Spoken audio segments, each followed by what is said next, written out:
വളാഞ്ചേരി പാറമടയിൽ ഉപയോഗിക്കാൻ കൊണ്ടുവന്ന സ്ഫോടക വസ്തു പിടിച്ചെടുത്ത സംഭവവുമായി ബന്ധപ്പെട്ട് സ്ഥലയുടമകളെ ഭീഷണിപ്പെടുത്തി ലക്ഷങ്ങൾ തട്ടിയ കേസിൽ സിഐ ഒളിവിൽ.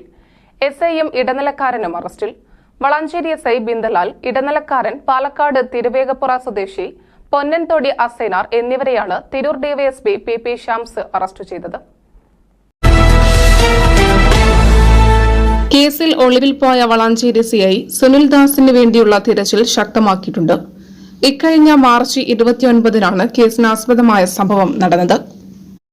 കോറയിൽ നിന്നും പിടിച്ചെടുത്ത സ്ഫോടക വസ്തു കേസിൽ ഉൾപ്പെടുത്തി ജയിലിലടക്കുമെന്ന് ഭീഷണിപ്പെടുത്തി തിരൂർ മുത്തൂർ സ്വദേശി തൊട്ടിയിൽ നിസാറിൽ നിന്നും 22 ലക്ഷം രൂപ തട്ടിയെടുത്ത കേസിലാണ് വളാഞ്ചേരിയിലെ പോലീസ് ഉദ്യോഗസ്ഥർ പ്രതികളാകുന്നത്. എസ്ഐ ബിന്ദലാൽ 10 ലക്ഷം രൂപയും സിഐ സുനിൽദാസ് 8 ലക്ഷവും മൂന്നാം പ്രതി അസൈനാർ 4 ലക്ഷം രൂപയുമാണ് തട്ടിയെടുത്തത്. പിടിയിലായ എസ്ഐയെയും ഇടനിലക്കാരനെയും ഡിവൈഎസ്പിയുടെ നേതൃത്വത്തിൽ പോലീസ് ചോദ്യം ചെയ്തു വരികയാണ്. News desk, media times.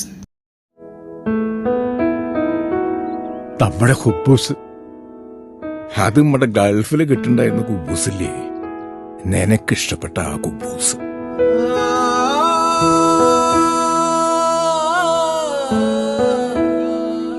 പ്രവാസികൾക്ക് മാത്രല്ല, ഇപ്പൊ നാട്ടിലെല്ലാവർക്കും അൽദാൻ കുബൂസ് മാത്രം മതി. അൽദാൻ കുബൂസ് ഇപ്പൊ ന്യൂ ജനറേഷന്റെ ഇഷ്ട കുബുവല്ലേ. ഷുഗർ ഉണ്ടെങ്കിൽ ഗോതമ്പിന്റെ കുബൂസ് ആവാട്ടോ.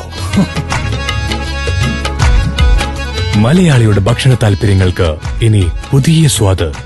അൽദാൻ ലെബനീസ് കുബൂസ്.